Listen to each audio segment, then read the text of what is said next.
Thank you, Anand. Yeah. Thank you, Anand. Look, it's absolutely a pleasure to be here. Good morning, good afternoon, good evening to people wherever they are.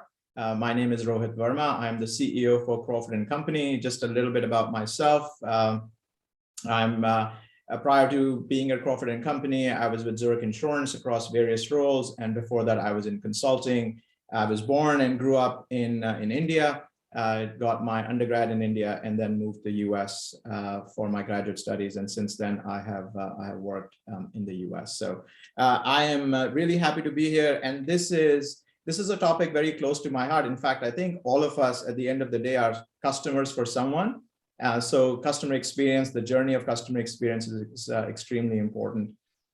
When I think about customer experience or the customer experience journey, this is not a new concept at all. I mean, even growing up, I remember I did not get too many chances to go to a five-star restaurant, but just going to a neighborhood restaurant versus going to a five-star restaurant, or flying by Indian Airlines versus flying by Kingfisher Airlines at the time, or traveling in a second-class railway compartment versus an AC3 tire. The customer experience aspect has been there for an extremely long time, and it has been something that companies and consumers have both understood. However, what I think the biggest difference is that in the recent past, technology has really democratized what customer experience is. And technology has really created a level playing field, if I can call that, amongst companies to create that differentiated customer experience.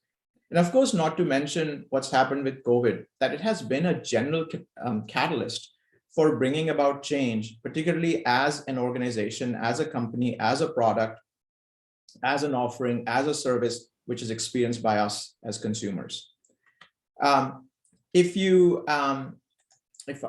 think about Crawford and Company, I just want to spend a minute on Crawford and Company. We're the largest publicly listed independent provider of global claims. We work across 70 countries. We have 700 offices around the world. We process about $17 billion of claims payments annually, which translates into about 1.6 million claims. And we have several brands that we work through, Crawford being our primary umbrella brand, Broadspire, Contractor Connection, and We Go Look. And our predominant business, almost 58% of our business comes from US, and then Canada, UK, Australia. We have presence in India as well, although that presence is fairly small when you compare it to some of the other geographies. So let's get into the meat of today's discussion. Look, a lot has changed in the last 18 months. I don't think that I had done as many Zoom calls in 10 years of my life prior to COVID than in the 10 days post-COVID. So last 18 months, I think, will be remembered as a time which will make us realize what we took for granted. And the world as we know it, I believe, has changed forever.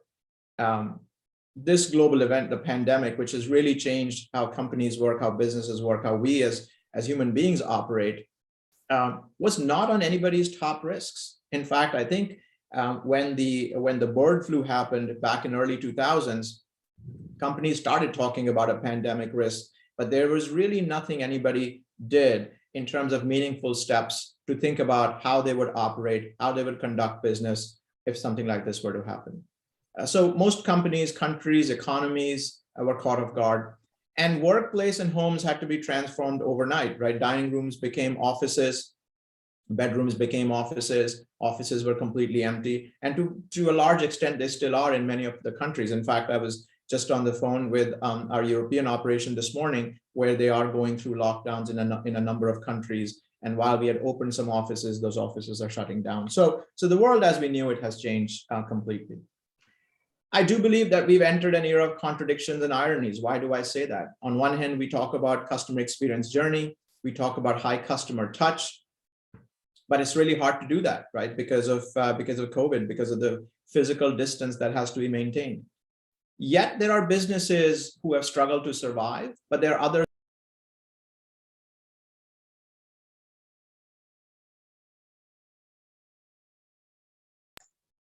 So if you look at our businesses, right, there are winners, and some of these names will be very familiar to you. Zoom, which we are talking on right now, has clearly been a winner. Netflix, Peloton, Amazon, and the list is pretty long. I absolutely don't mean to say that these are the 4 businesses only that have been winners.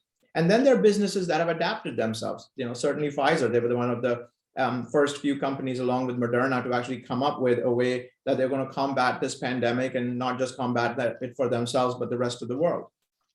Retailers like Target, Williams-Sonoma, Restoration Hardware, they all pivoted very quickly to make sure that they can adapt to this new reality and still deliver that customer service experience that they always prided themselves on. And then you've had strugglers, right? So I don't know how many of you know this, but AMC is one of the largest theater chains, just like the PVR is in India, I guess. Lifetime, which is a gym, very, very large physical fitness chain. United Airlines, I think everybody knows that. And Live Nation, which is one of the largest live event management companies. And they have struggled because of the kind of experience that they create for their customers, and their ability to continue to create that experience during pandemic. And as you can imagine, right, because some of them have been winners, some of them have been adapters, if you look at their stock returns, right, they follow that trend. So if you look at Zoom, that stock is up almost 400%. Peloton, that stock is up over 400%. And as you move to the right, AMC is down 70%, right? Lifetime is flat. United Airlines is down 51%. Live Nation is up 3%. And some of these things have just moved recently when the vaccination rate started to go up. Company ka naam suni, Peloton. I think someone is not on mute. If you're wondering what Peloton is a company that sells fitness equipment and then connects with you virtually to teach you how to use that equipment, and then hold classes to keep you on point, to make sure that you are following the regimen of exercise. So they've done extremely well. Their stock has taken a little bit of a beating more recently as vaccines have come in, but for the most part, they have done extremely well. So as you can see, clearly there are winners, there are adapters, and there are strugglers in terms of what's happening there, in terms of their customer experience that they are trying to convey to their target customers. So what are some of the common themes that these winners have shown? If you look across the winners, and again, like I said, there are several winners, it's not just the 3 or 4 that I mentioned here.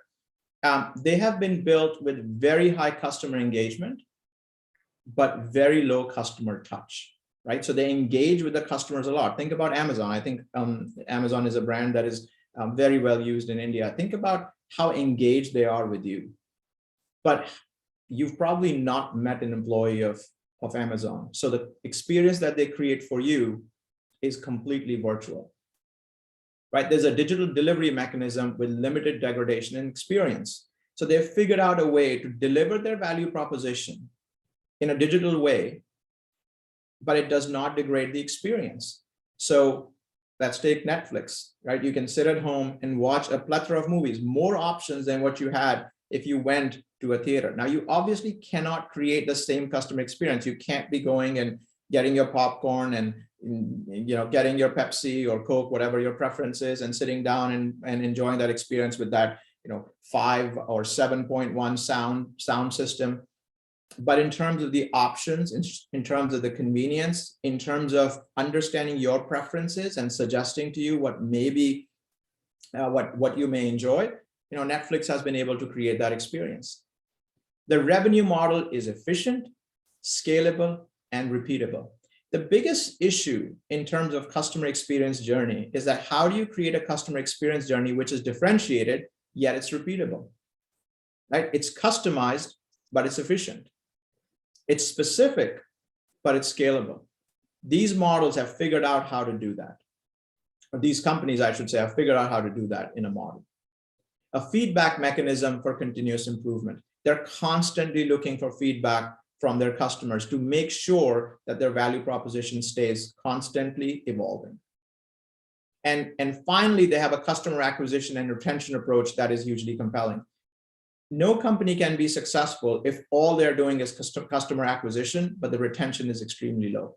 Because as we all know, particularly those of us who've been in sales and marketing organizations, that customer acquisition costs are much higher than customer retention costs.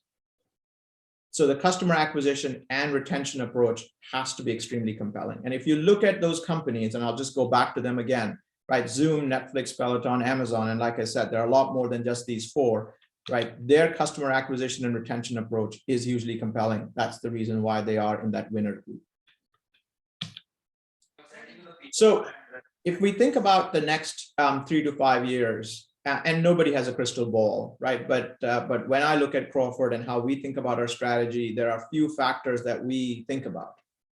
We believe that the pace of innovation will accelerate. In fact, Zaid, Anand, and I were just talking before the meeting, and we talked about how the innovation in India has continued to accelerate. We were just talking about the example of digital payments, right? Nobody would have thought about digital payments 5 years ago in India versus the scale that we have today. 10 years ago, if you said that the largest taxi company in the world will not own a single vehicle, nobody would have believed you. Well, it's Uber, right? The company that delivers the most meals will have no kitchen. You couldn't have imagined that. So we believe that innovation will accelerate. Data and information will be gold. There are a lot of companies that are rich in data, but they're poor in insight or poor in information because they are not harnessing that data. They're not mining that data to get insight. And we believe that data and information will be gold from a customer perspective, from a company perspective. The user base will be multi-generational. I mean, if you think about it, my grandmother uses a phone, my parents use a phone, my kids use a phone, and they're using the same apps, right? So those apps have to be multi-generational. So user base will be multi-generational for all of us that are serving customers. There are new risks that will continue to emerge, right? Obviously, we've talked a little bit about pandemic, cyber threats are huge. There's a lot of discussion happening today about cyber, a lot of discussion happening about ransomware, so that'll emerge. We believe that COVID will remain a challenge for the foreseeable future. The variants will continue, some form of lockdowns, some form of social distancing will continue to be there. And whatever value proposition, whatever aspects of customer journey we develop, will have to keep in mind that the COVID-19 variants will continue. And then finally, we believe that ESG, this new generation, right, with the whole issue about climate change and what we're seeing in terms of severe weather, what we're seeing in terms of diversity, equality, inclusion, we believe that those challenges will be an extremely important part of the customer consideration when they think about what product they use, when they think about what company they do business with.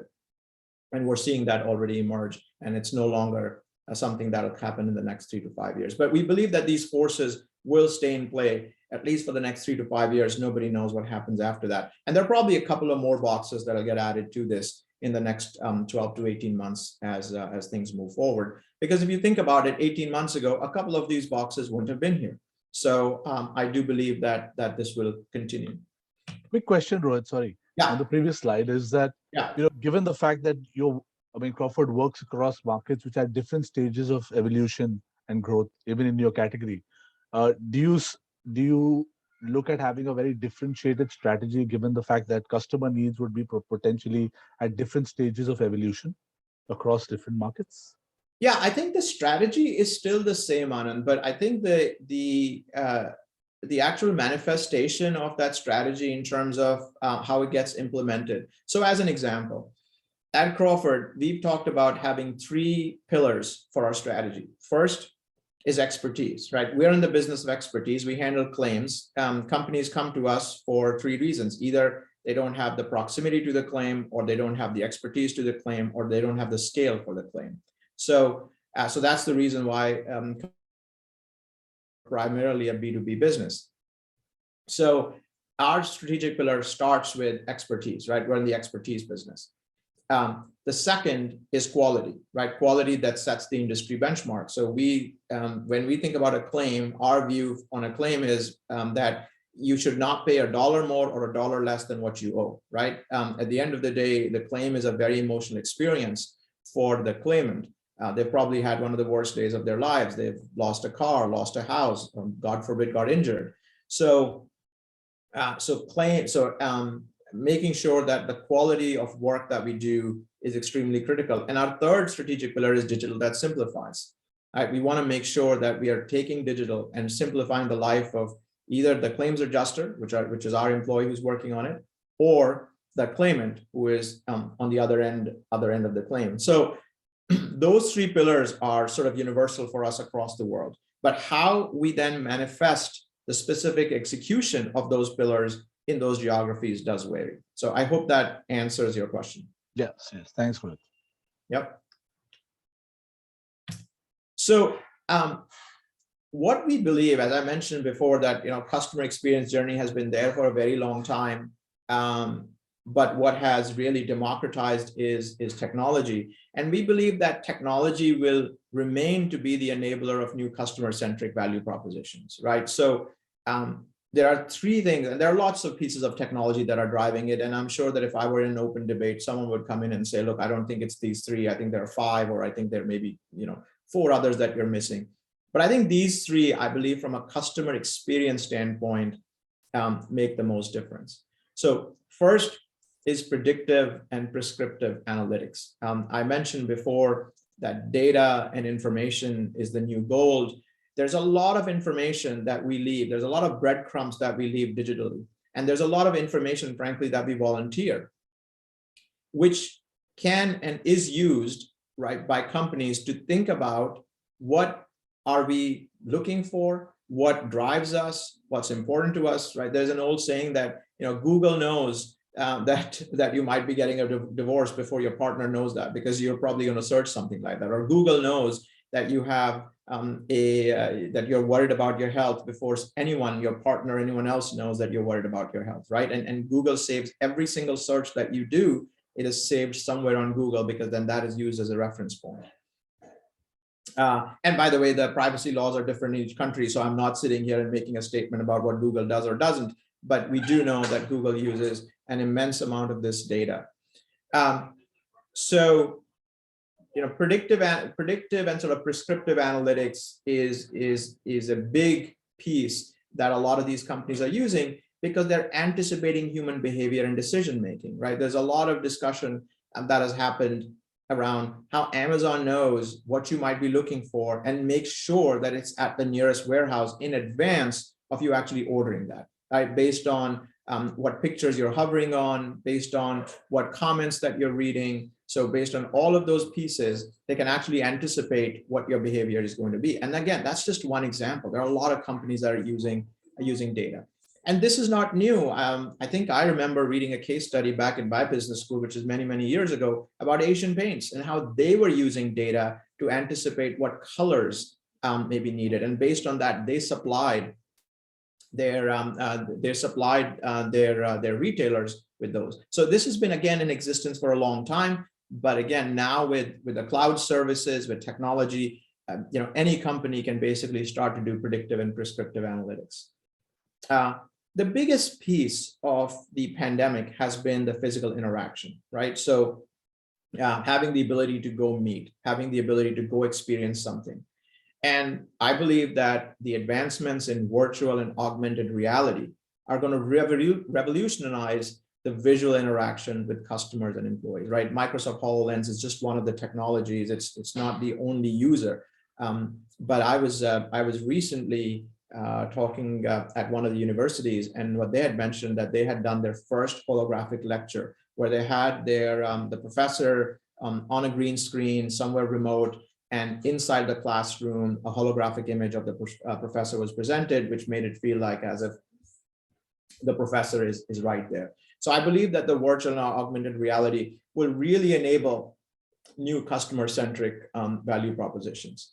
And finally, artificial intelligence, AI, it is absolutely eliminating the mundane manual work and the decision-making, and also improving decision quality. A great example of that is Tesla, which is I believe now the most popular electric vehicle in the world. And Tesla has gathered so much information about driving that their artificial intelligence-based automated driving is one of the best right now in the world. And I didn't know that while driving back from work, sometimes it's so programmed in my head. If I'm on the phone, I can't recall how I drove back home. I just do it, right? It actually, you do it subconsciously. And that kind of intelligence now building into an electric vehicle to basically drive itself. And there's a lot of work that still has to happen before that can be done completely and safely. But Tesla is a pioneer in that, and there are a number of other competitors that are coming in. But then again, that's just one of the many examples of the use of AI, and this will continue to get better. This will continue to work better. It is absolutely something that I believe will change the way we run our lives. So what's the big difference, right? So winners, I believe, have taken a much more user-centric approach than a product-centric approach. So what's the difference? What's the product-centric approach versus what's a user-centric approach? So product-centric approach is always starting with the product in the center, right? And you ask the question, what can this product do? How will it work? What will it cost us to make this product? So your whole frame of reference starts from the product. Yes, you do work on estimating what the customer demand is going to be. Yes, you do market research and you try to figure out, okay, who is really going to benefit from it. But you start from the your starting point is always, what does the product do? How will it work? How much will it cost? Versus if you change your reference point to being a user and you put yourself in the shoes of the user, the first question that you ask is, what do we need to solve? Like, why will it be used? So I'm sure that a lot of you are iPhone users. I certainly am. And I'm sure that a lot of you have used BlackBerry before. And look, I was a prolific BlackBerry user for a long time. And when you think about the use of a BlackBerry, it had all the features, right, that an iPhone has. It had a camera. You could send emails. You could send phone. You could make phone calls. You could browse the web if you wanted to. So it had all of the things from a product feature set. If I put on the left side the BlackBerry, on the right side the iPhone, it had the same feature sets. On a feature basis, you couldn't compare. Let me take another example. Let's take a Mercedes, right, versus a non-luxury car. They both have a steering. They both have 4 seats or 5 seats. They both have 4 wheels. They can get you from one place to the other. So you can say that on a feature set basis, they're exactly the same. But we all know, right, that the usability factor of the iPhone is much more than what it was for a BlackBerry, right? The customer experience that a Mercedes creates is different than what an economy car creates. So there is clearly a difference. When you take a product-centric approach, you do it by features. When you do a user-centric approach, you do it by the value, the experience that it creates for you. And that is a big difference in terms of product design. So if you are today in product management, in product design, or you lead a product team, think about your approach. Are you taking a product-centric approach or a user-centric approach? And that doesn't mean that companies that take a product-centric approach can't be successful. There are tons of examples of companies that have taken a product-centric approach and have been extremely successful. But the point that we're trying to make is that if you want to be in that winner's circle and have a higher probability of being in that winner's circle, particularly with what's happening with technology, with the catalyst of the pandemic, your chances of being more successful are much higher if you took a user-centric approach, a user-centric design. So I'm going to take a simple example from our industry around product-centric approach versus user-centric approach, right? So the big thing that we've been talking about in claims as an example is how to do photo adjusting. And photo adjusting is that when you have a claim, instead of sending an adjuster to that site, can someone actually take pictures of that, send those pictures, the insurance company can use those pictures and then settle a claim.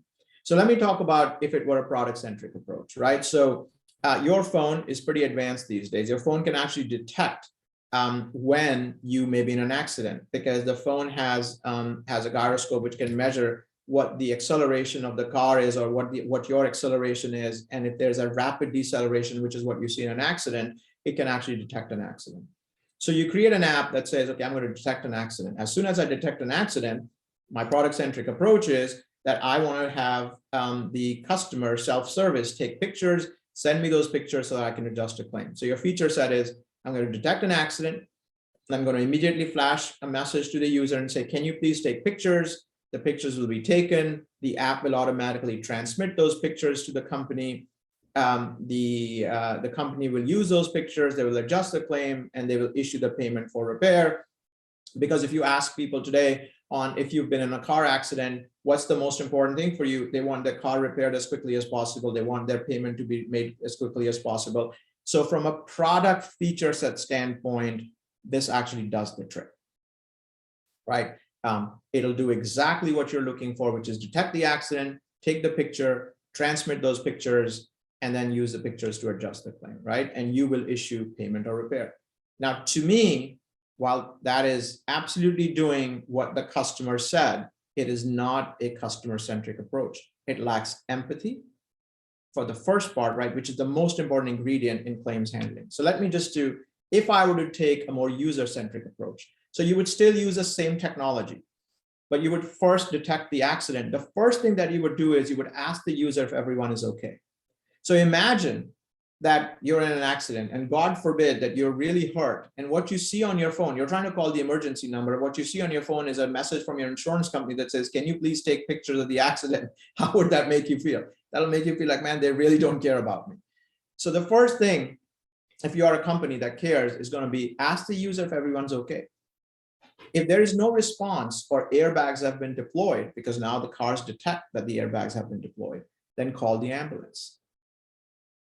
The next thing that's important to someone, that if they are okay and they're not hurt, they want to get out of this accident site, right? Nobody wants to stand there. They want to actually get out. So you ask if the car is drivable. If it's not drivable, then you order a taxi for them, order an Uber, Lyft, whatever the local taxi service is, right? And then if everyone is okay, then you can ask them to take pictures of the claim. So this is a highly simplified example, but the reason I take this example is because I think it really illustrates in our industry how you could take a product-centric approach versus how you would take a user-centric approach, right? Two, same set of technologies, same set of features, same set of customer outcome, but a very different customer experience, a very different customer journey. And the single biggest ingredient about making any customer journey successful is not technology, it's empathy. It's knowing and understanding what your customer is feeling at the point, at a time, and how do you best address that. The other example that I want to use, and just staying on the theme of cars, is the car buying experience. So there are two companies in America. There are lots of used car companies in America, but there are two that are very well known as CarMax and Carvana. Now, CarMax has been in the business for a very long time. You can see that they were set up in 1993. So, 28 years of being in the business. CarMax has a number of showrooms. They have about 225 locations all across America. You can't be in an urban area and not notice a CarMax. Massive lots, lots of cars parked. All right, you drive in there, and there you are greeted by someone who basically becomes your concierge. They'll ask you to give them your keys, and ask you where your car is parked. Someone will then go get your car, and while you're talking to this individual, they'll take 10-15 minutes and come back and say, okay, Mr. Verma, your car is worth X $1,000 or X $100. And then the concierge will say, well, now that you're selling this car or trading this car in, how can we help you find another car? And we'll basically walk you around the lot and show you what's there. I might be looking for let's say a minivan, and they might not have one. So that customer executive may try to convince me on why I should buy an SUV as opposed to a minivan, because there's no minivan on his lot. Or he would begrudgingly say, you know what, if you really want that, then I can look at another CarMax somewhere else, and then we can get that car shipped. A very different experience than what I'm about to describe, right? The next company that I'm talking about here is Carvana. I think it was established in 2012 or 2013, a completely online car retailer. They are the fastest growing online used car dealer in the United States.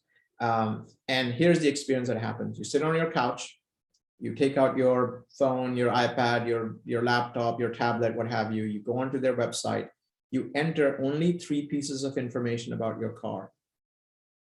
The make of the car and the model, what year it was, and the VIN number. And they pull everything else about your car themselves. Within a few seconds, you have an estimated quote.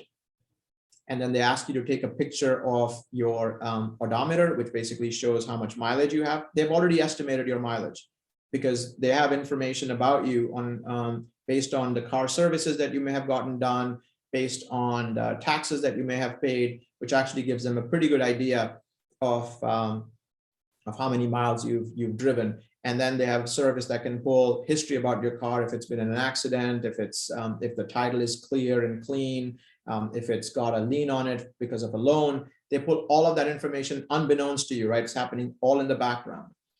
And what comes in front of you is an estimated value of the car. And it'll say, Mr. Verma, your car is valued, say, between $10,000 and $12,000.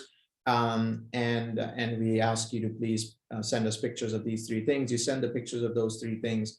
And then based on 2 or 3 questions that you answer, they actually give you an inventory of cars that you can buy from, which is across US, right? It's not what's in the parking lot outside the showroom. So you never leave your couch. So then they actually send someone to your house in the next 24 hours who takes pictures of the car to confirm that you didn't put information about the car, that it had a massive accident or it had a big dent and you never reported it. So they confirm that and basically then give you an electronic payment pretty much on the spot, which shows up in your account, and have a truck that hauls the car away. And then based on if you've selected another car, then in the next 24 to 48 hours, the other car gets delivered to you. A very, very different customer experience, a very different customer journey. Now, if you are a traditional buyer who wants to go sit inside the car and experience the car, you probably end up going to CarMax. But if you are a buyer, which is more about the efficiency, you don't have the time, you understand what car you want to buy because you've already sat in that car with your friend, or you've seen that somewhere else, you can. And then I believe that they are working on technologies like most other companies are to actually give you a virtual tour of the car. So you can actually see the car, even if you can't, sit and feel how soft the leather is or whatever you want to feel when you sit in the car. So 2 very different customer experiences, 2 very different buying experiences. Again, same industry, same set of features in the product, same set of customer outcome that you're looking for, but a very different journey. So actually, it's interesting that, sorry, it's interesting that you should say that, right? Because just today, Mercedes in India, like Zahid was telling you, just announced the fact that they now have a complete virtual showroom where you can just watch the entire car sitting at home on your laptop. So I think the other interesting thing is how fast technology is moving from very developed markets to even developing markets like India. Because often we believe that, it's going to take a long time for something like that to happen in this country. But the truth is technology is moving across borders at a phenomenally fast pace, and we're seeing it happening, right? Yeah. No, that's very true. And that's why I said, I think that is what's creating the level playing field, right? That is what is democratizing the whole aspect of the customer experience journey. Absolutely. So what are the no regret moves that we are prioritizing, right? 1, we're investing for improved customer experience journey. I mentioned to you our 3 strategic pillars, and digital that simplifies being one. Hiring for capabilities, not skills. I think this is a fundamental shift. Historically, people have always said, I want to hire someone who's got the skills that I need.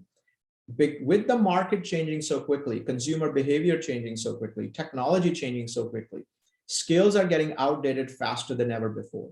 So what you need are capabilities. So what's the difference? I just want to make sure, right?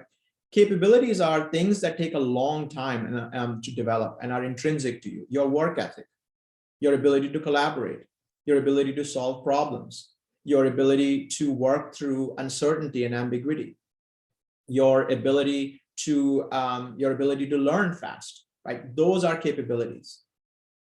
Skills are, I know this programming language, or I know how to handle this claim, or I've sold this kind of stuff before. Those are skills.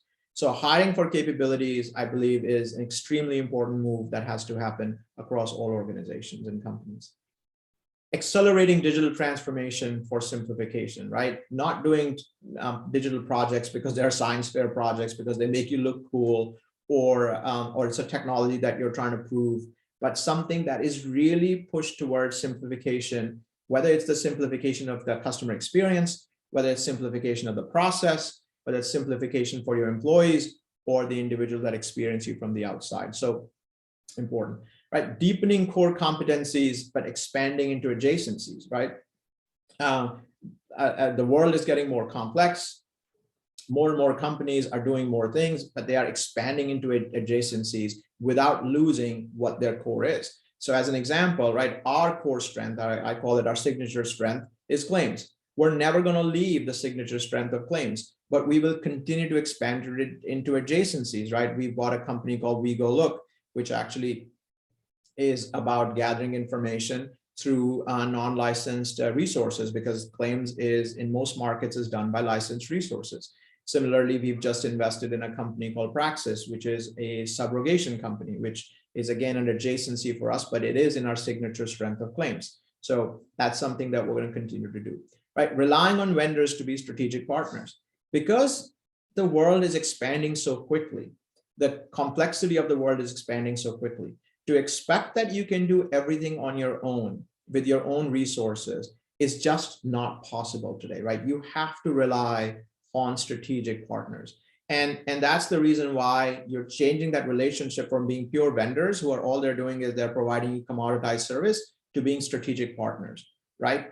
And to me, the difference is one is basically available capacity when you need it. The other is a thought partner.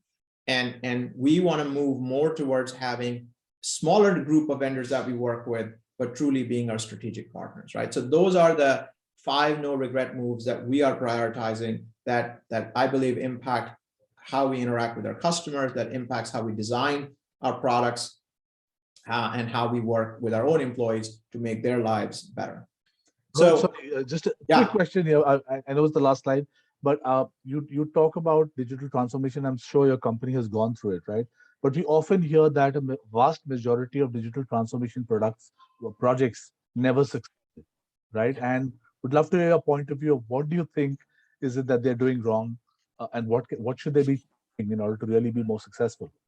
Yeah. Look, that's an example which is very close to my heart. So I would tell you that digital transformations fail because you view them as something that has to happen in isolation, right? So one of the things that we've done, and by the way, I don't believe digital transformation is a project anymore. It's a journey. You're going to be on forever because it has to be the way you do business, not a project that you come and do. I'll give you a very simple example. So let's say that you were trying to build a house.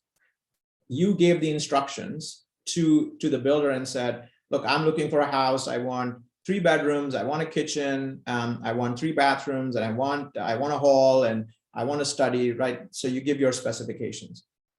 And then you say, okay, I'm going to go away and I'm going to see you in a year. How long is it going to take you to build it? And they say, well, it's going to take us a year. And you say, okay, I'll see you in a year. And then I hope to see the house, right?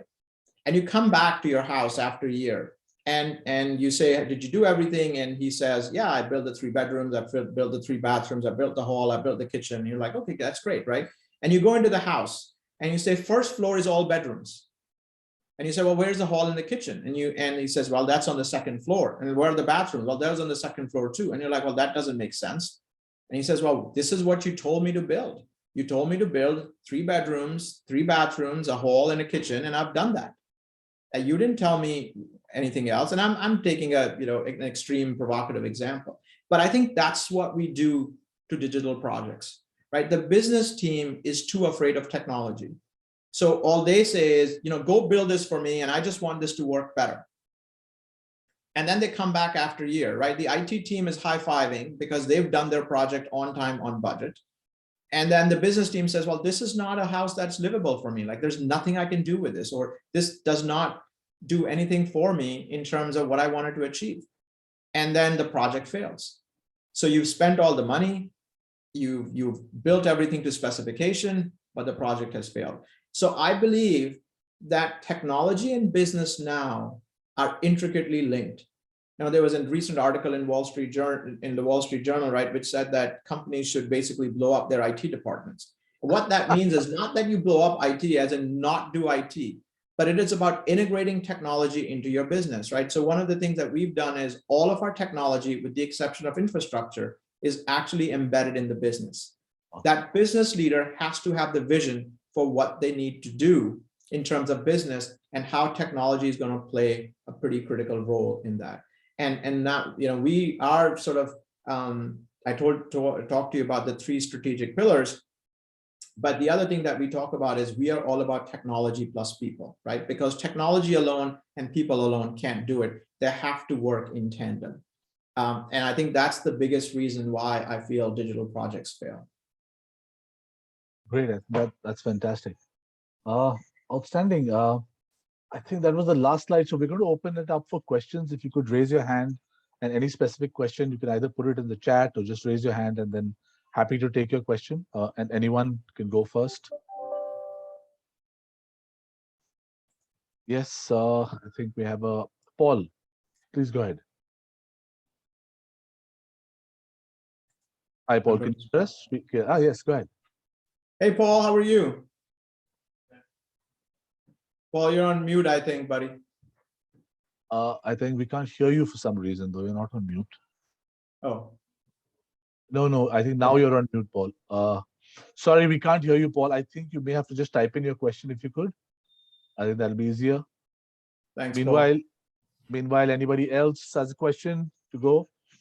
I think there was one question that came in between. I think Monica had asked this question when you were talking about the holographic lecture. And she said, asked the question, she asked, do you think AI is going to be able to kind of take over teaching at some point? Sorry, I will be taking over teaching? No, AI. Oh, well, look, I think AI is taking over teaching to some extent, right? A lot of these online programs now actually give you a test and assess based on that what areas you need to develop, and then specifically pushes questions or concepts towards you that helps you. So I do think that AI is taking over some of that, but I don't think, again, that that AI will be able to replace a teacher. Look, I don't believe that technology will ever replace a human being. I mean, again, if I took an example from claims, if you had a major hailstorm or a major windstorm and your roof is damaged and there's water coming into the house, you don't want to chat with a bot, right? You actually want someone to come in and put their arm around your shoulder and say, look, this is going to be okay. We're going to take care of this. We're going to make sure that your house is repaired. So I just don't believe that technology can completely take over. That human touch, that human emotion, that teacher-student relationship will always be critical. I think what technology will do is augment our capabilities so that we're much more effective and efficient in what we do. So that's what I believe. But again, I'm sure that there's someone else who will debate me on it. So we have Paul's question, and Paul asks, how does this relate to internal customer success and employee success? So look, I think, as I said before, right, customer experience, when I talk about customer, it's not just the customer that you deal with outside, but it's also the customer that you deal with inside. If you are in HR, right, what is the HR interface that you're providing to all the managers and employees so that the managers and employees have a better experience? If you have a lot of operations people that are working on a certain system, what's the experience that the system provides that actually makes the job of that individual a lot more rewarding than just manually entering a bunch of data into a system? So I absolutely believe that, when we think about a customer experience and a customer journey, it's not just a concept that you apply to customers outside, but inside as well. Obviously, a big driver of your revenue is going to be how the customers outside experience you. And if what you did only made it better for your employees, but not for your customers, then I believe that's only a partial success. And better.com comes to mind, unfortunately, this week. Paul also has a follow-up question, and his question was, how does the technology and enterprise connect in respect to being user-centric? I'm sorry, so can you say the question again? how does the technology and enterprise connect in this respect to be user-centric? Yeah, and it is about when you think about the enterprise, and again, it's not just a systems piece, right? Why do people want to be with you? Why do people want to work in your organization? And they want to work in the organization where they're satisfied, right? They feel challenged. They feel a sense of loyalty. They feel like this is a brand that I want to advocate for. How do you create that, right? You create that by creating an experience for them that is memorable. You create that by creating an experience for them that is satisfying. And so that's where, and however you want to use technology to make that happen, right, depends on the organization, depends on what you want to do, what kind of experience you want to create for your employees. Like one of the things that we've been talking about at our executive team is, right, what's the Crawford experience and what's the Crawford way? So how do we create a Crawford experience both for our employees and our customers, and what's the Crawford way of doing that, right? What's the Crawford way of, as simple as paying compensation? What's the Crawford way of employee development? What's the Crawford way of helping our people be successful in training them? So there is absolutely a view of what's the Crawford way, and then what's the Crawford experience that it'll create. And whether it's technology or non-technology, like I said before, technology is only a means to an end. Until you actually could think about and conceptualize the experience you want to create or the outcome that you want to create, technology can't help you. And I think that's the reason why so many of these transformations fail, because the business team just goes to technology and say, hey, make this better. And then they have no concept of what better means. Yep. There's a question from Kashish, and Kashish talks about the edtech industry and saying that how does one build empathy or best user experience for learners, before they even enroll for a course? How do you create the right kind of experience? Look, I think empathy, first and foremost, I don't think empathy is something that you have to be born with. I think empathy is something that you develop as you experience. I can tell you that going through the process of having a family, having children, watching my children grow, has been a major factor in what has created empathy for me. Reading and understanding how people feel, why do they feel a certain way? How do you as an individual land on people when you talk, when you interact with them, teaches you empathy. So I think it is about making sure that you're working with the right group of people, that you're around the right group of people who are helping you see and understand what empathy is. I don't know if I know of a course or a program that creates empathy per se. That might be an opportunity for you, Anand, to build something. True. I mean, soft skills are, I think, a huge gap in the industry today, in many industries and many countries. And I think soft skills is a big focus area for a lot of organizations. I think we have Supin who had a question. Supin, please go ahead. You can unmute and ask your question. I think I'm already unmuted. Yes, you are. Yes. Mr. Verma, just a quick question. Do you not agree, though, at some point it's over for some companies? For example, I mean, a company like United, there's only so much they can do to adjust to the customer experience or whatever the global economy is going through. I mean, they can maybe get rid of the middle row. They can maybe cut some rates. But at the end of the day, if people aren't flying, certain businesses cannot evolve, they can have all the data mining done in the world, but obviously there's some very creative minds that can come up with ways for these companies to survive. But when people start going back to work, a company that focuses on in-home fitness is gonna, by definition, go away. So look, that's a very good point, right? So there are certainly structure of the market or structural impediments that organizations have, and which impedes their ability to innovate in a certain direction because structurally they can't, right? So if I'm an organization which thrives on actual human interaction, in-person interaction, let's say United, right, where people actually have to physically be there in the plane to fly, you're absolutely right. But I do think there's an element of differentiation that can be created, which creates preference. So there are always going to be multiple airlines, right? What can one airline company do to create preference for them, right? I will leave the company's nameless, but I recently flew to London, and I had one airline that I took from Atlanta to London, and I had a different airlines which I took from London back to Atlanta. And these were two different airlines. My experience on the two airlines was completely different. And I think that one airlines did much more to create preference for me versus the other. So I do think there are things that can be done, right, which create the preference. Your market size may shrink, certainly, but then can you take a bigger piece of the pie of that shrinking market because of what you create? So, you were talking about fitness.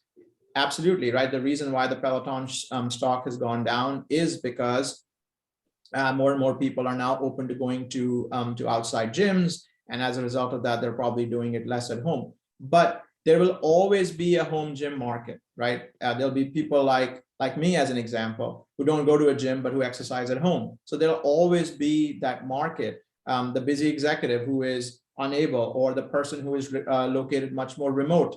So how do you create preference that they, instead of buying a bike from another company or buying an experience from another company, is deciding to buy Peloton?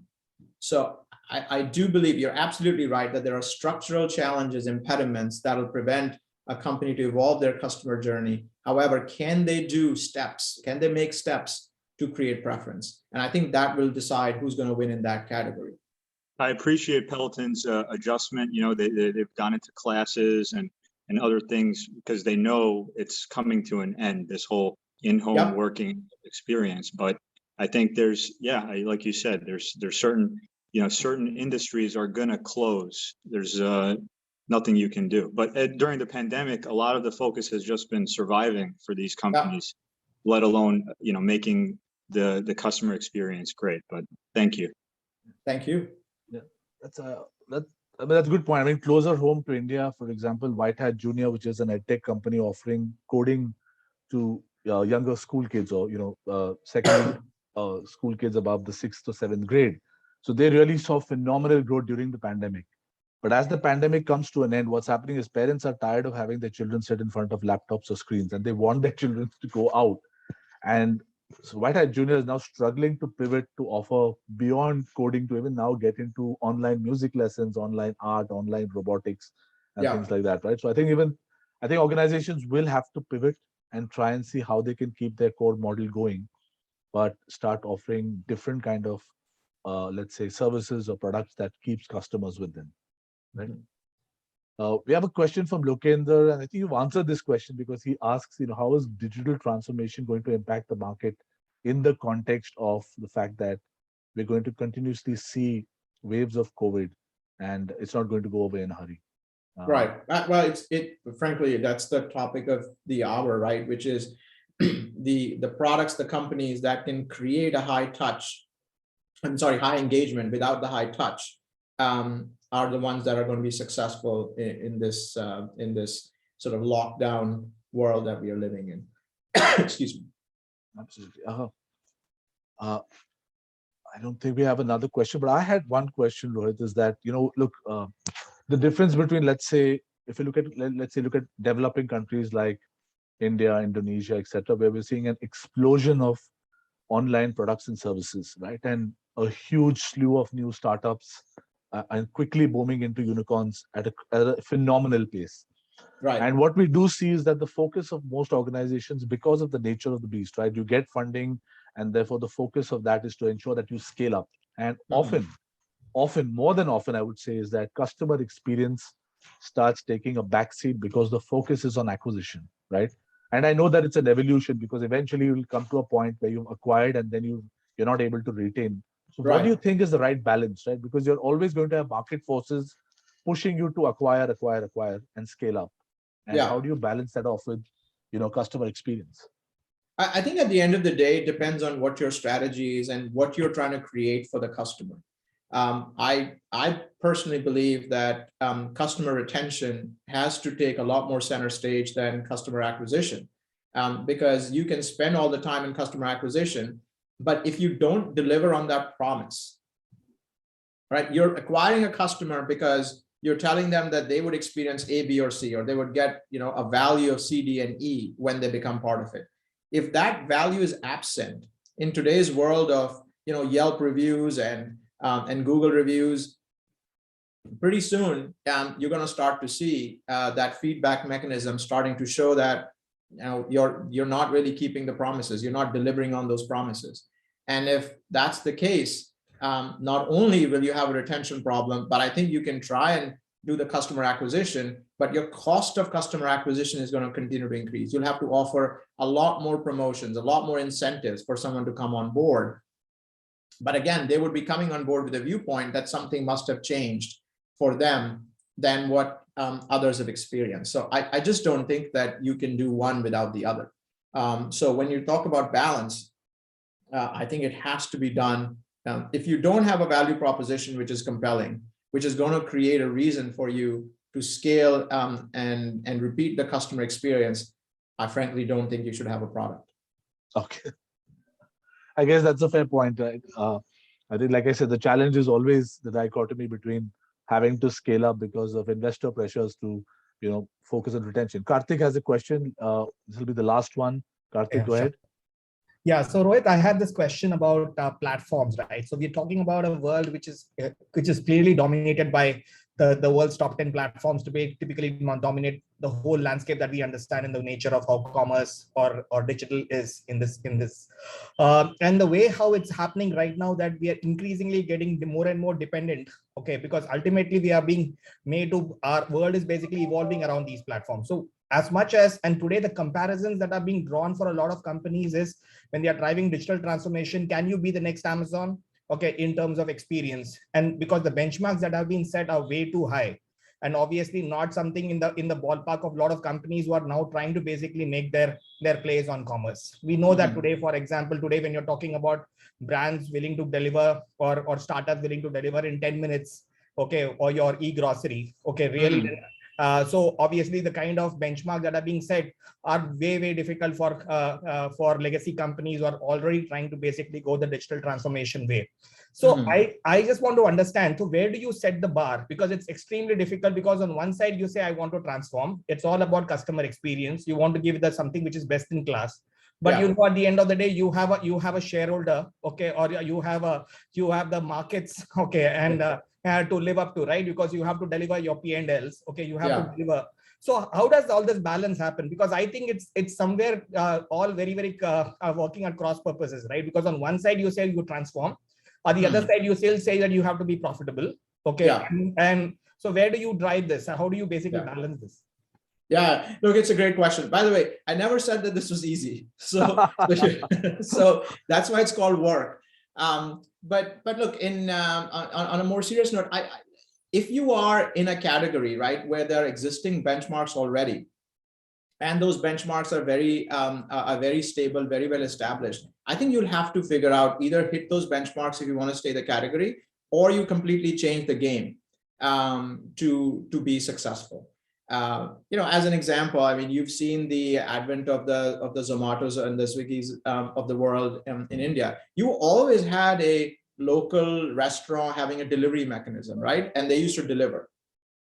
And there would be this individual, you may even know the person if you get regular delivery, and you had that sort of familiarity with them. So Zomato and Swiggy came in and sort of took that category over because they completely created a different benchmark. So the benchmark there wasn't that, you knew the person who comes to deliver, he knows you by first name, you know him by first name, he actually already knows your order. So you don't even have to say much. He knows exactly what spice level you like in your order. But they came in and they changed it. So I do think there are still opportunities. Look, if you're trying to go in the retail space and retail delivery space, you're obviously going to be compared with the Flipkarts and the Amazons of the world. There's no question about it. So unless you can differentiate in terms of the product mix that you carry, or the customization that you can do of the product mix, or the customer-centric niche approach that you can take, then you can say, look, I shouldn't be measured the same benchmarks because my target customer audience is completely different. So I don't think you move away from being compared. But I still believe that there are a number of categories, right, where there are no category killers established already, where there is still opportunity for someone to come in. I think, some of the work that I'm seeing happen in terms of commerce sites being created that target a very specific segment of customers is able to get into that retail space. Of course, they're not selling the way Amazon does with all the products that they have, but they may be targeting someone who does fine arts, right? And they only supply to people who do fine arts, and their product mix is tailored towards that. A much smaller market, a much more niche market, but you're not going to have the same benchmarks that you get compared with Amazon as an example. That's a fair example. Outstanding, great. I think just before we go, and then we were talking about, is change happening? Our organizations changing? So just, and a little more pertinent to our audiences potentially in India and similar markets across the world. So, I'm just doing some work around it to see, what is the, our organizations actually pushing to improve customer experience and engagement. So interestingly, typically in India, the market belief is that, more organizations are looking for data scientists or data analytics. But interestingly, there's a lot more focus, not just on building new products, but also now, and this is LinkedIn job posts in India over the last 1 month. And you can clearly see that the market is, growing in terms of demand for such roles. So I think organizations, even in this country, are starting to change. They're starting to look for people who can come in and deliver disproportionate customer experience programs within their organization and to their customers. And I think we are going to see this growing in this country.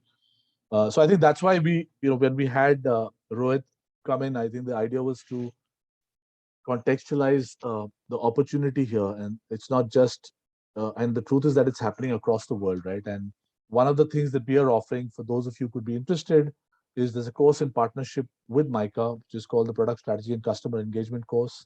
So this is an 11-week to 12-week program. And most importantly, because it's people like Rohit who have the vision and the understanding of the space, and not only what's happening now, but what's coming in next. We have a fantastic lineup of domain specialists on this course. So like Rohit was speaking today, we're going to have speakers from different companies from within India and also outside of India actually teaching on this course. And we actually don't have any academicians, because if you really want to build customer engagement and experience within your own organization, the best people to learn from are people like Rohit, people like Hiral Shah, who's the product lead at Amplitude, or people like Raj Neil, who's a product development expert, because these are people who are actually working in the cutting edge of these domains.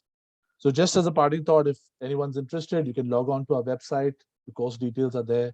You can also write into our business development head, viral@results-outcomes.com. But for those of you who are interested in the subject and believe that there's an opportunity to either build a career in this domain, or if you're already in this domain, how can you learn from people who are doing it at potentially the highest level of quality? I think that's really what we're trying to offer in this course. But thank you, Rohit, for a fantastic session. Thank you for making it so early your time. And I know you have a long day ahead. So thank you everyone for attending and for staying on, especially those who are late evening in India and other parts of the world, or very early in the morning in some parts of the world. But fantastic session. I think it's been a great learning experience, and it's been a pleasure having you on board, Rohit. Have a wonderful day ahead, and good night, and thank you, everyone. Thank you. Thank you very much. Thank you, Rohit. Thank you very much. Thank you, guys. Bye-bye.